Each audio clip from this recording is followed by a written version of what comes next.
የሀገራችን የፊልም ኢንዱስትሪ በብቃት ሳይሆን በቁንጅና የሚሰራ ይመስላል። በርካታ ውብ አርቲስቶች የተሞላ ነው። እኛም በዛሬው ቪዲዮአችን 10ን በመምረጥ በደረጃ አስቀምጠናቸዋል። ብዙ ያልተጠበቁ አርቲስቶችም በቪዲዮአችን የምታገኙም ይሆናል።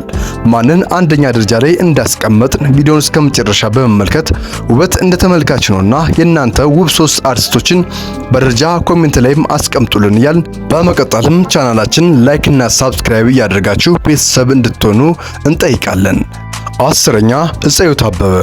በ16 ዓመቷ ሞዴሊንግ የጀመረችው እፀዮት ኢንዛውስ የተሰኘው የሙዚቃ ክሊፕ ከህዝብ ጋር የሚያስተዋውቃት ስራም ነበር። አዲስ አበባ ጣሊያን ሰፈር ተወልዳ ያደገችውና በብዙዎች ዘንድም ተወዳጅ የሆነችው እንዲሁም በሀገራችን ቆንጃጅት አርቲስቶች ሰርታ የምትመደበው እፀዮት ከመጀመሪያ ፊልሟ የአዳም አድናቆትን እስካገኘችበትም ድረስ ፔንዱላ እንዲሁም እስከ ዕለታት በርካታ የሀገራችን ፊልሞች ላይ በመሳተፍም ትታወቃለች። እንዲሁም በአንድ ወቅትም ከ1 ሚሊዮነር ጋር ትዳር መስርታ የነበረችው ይህች ውብ እንስትም ምንም እንኳን ልጆችን ብታፈራም በኋላ ግን ከባለቤቷ ጋር መፋታቷም የሚታወቅ ነገር ነው። እፀዮት አበበን ከያዝናቸው ቆንጃጅት ዝርዝር ውስጥም 10ኛ ደረጃ ላይም አስቀምጠናታል። 9ኛ ቬሮኒካ አዳነ ተቀምጣለች። በሙዚቃ ስራዎቿ ተወዳጅነትን ያገኘችው ከሙዚቃ ባልተናነሰም በመልክና በውበቷም ቢሆንም የበርካታ ወንዶችን ቀልብ በመሳም ትታወቃለች። በአንድ ወቅትም ኤቢኤስ ላይ ሰይፍ ሾው ላይ ቀርቦ አፍቃሪዋ እንደሆነ በይፋ ከተናገሩ ብሩክም ሰሞኑን ደረቱ ላይ ፎቶግራፏን የተነቀሰው ወጣት ሲደርስም ንቅሳትና ብዙዎችን እንደሚማረኩባትም መስማትም የተለመደ ጉዳይ ሆኗልም።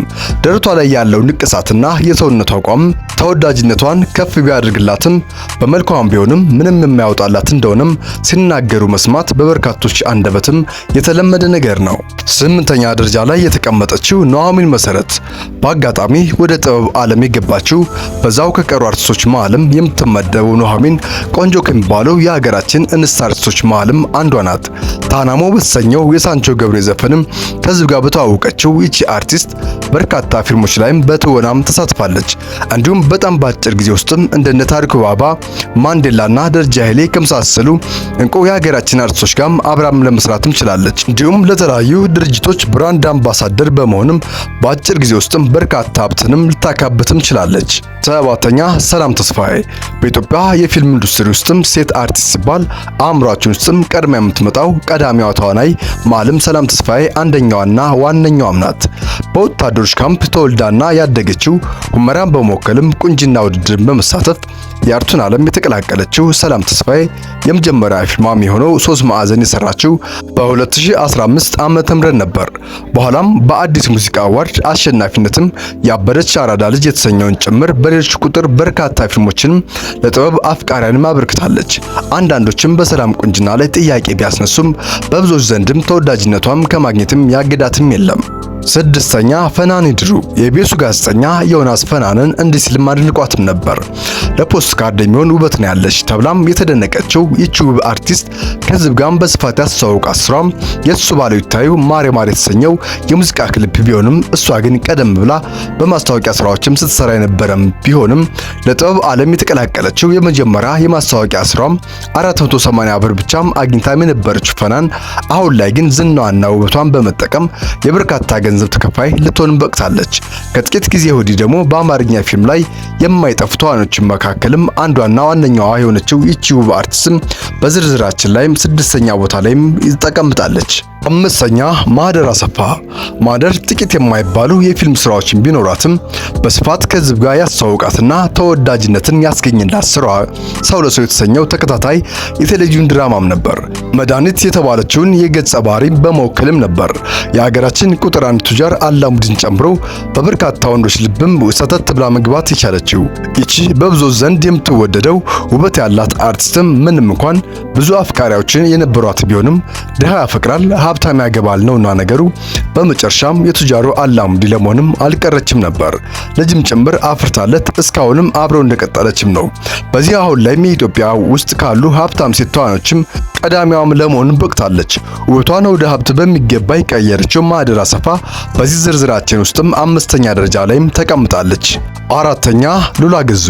1 ሜትር ከ78 የምትረዝመውና ሚስ ወርልድ ኢትዮጵያ ጭምርም በተደጋጋሚ ሞዴሊንግ ውድድር ላይም በማሸነፍ የምትታወቀው ሉላ ገዙ 4ኛ ደረጃ ላይም ተቀምጣለች።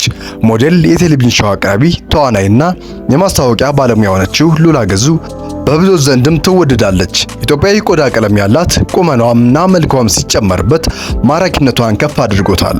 ይቺ ቆንጆ ውብ አርቲስት በአንድ ወቅትም የሰራችው ሴንሴሽን ኮንደም ማስታወቂያም ዝናዋን እጅግ ከፍ አድርጎላትም ነበር። ለተለያዩ ድርጅቶችም ብራንድ አምባሳደር በመሆንም በየወሩ በሚሊዮን የሚቆጠሩ ገንዘቦችም ወደ ካዝና የምታስገባው ሉላ ገዙ ውበታቸውን ተጠቅመው ወደ ሀብትም ከቀየሩ መሃልም ሌላኛዋ ተጠቃሽ አርቲስት ናት። ኢቢኤስ ቴሌቪዥን ላይም ተወዳጅነትን በማግኘትም በየሳምንቱ ከቴሌቪዥናችን መስኮትም የማጠፈው መሃልም ልትሆንም ችላለች። እኛም ቆንጆ ካልናቸው ዝነኛ ተርታም 4ኛ ደረጃ ላይ ማስቀምጠናታል። ውድ የሃሜ ፕላስ ቤተሰቦች እስካሁን የተከታተላችሁ ከሆነ ቪዲዮውን ላይክ እና ሰብስክራይብ ማድረጋችሁን እንዳትረሱ እያልን ወደ እናንተ ምርጥ 3 የምትሏቸውን ኮሜንት ሴክሽን ላይ አስቀምጡልን። እኔ ምርጥ 3 ያልኳቸውን ከ1 እስከ 3 ቀጥል። በ3ኛ ደረጃ ላይ ያስቀመጥናት ሀናን ታሪክ ወላፈን በተሰኘው በኢቢኤስ ቴሌቪዥን ይተላለፍ በነበረው ተከታታይ ድራማ ላይም ተወዳጅነትን አድናቆትን ያገኘችው እንዲሁም በበርካታ ፊልሞች ላይም በመተወንም የምትታወቀው ሀናን ስለሚያሳሰው ውበቷም ሲመሰክሩላትም መደመጥም የተለመደ ነገር ነው። በተማረችበት ሃይስኩልም ሞዴሊንግ ተወዳዳሪነት በማሸነፍ ገና በለጋነት እድሜዋም ነበር ጥበብ እንደጠራቻትም ያወቀች።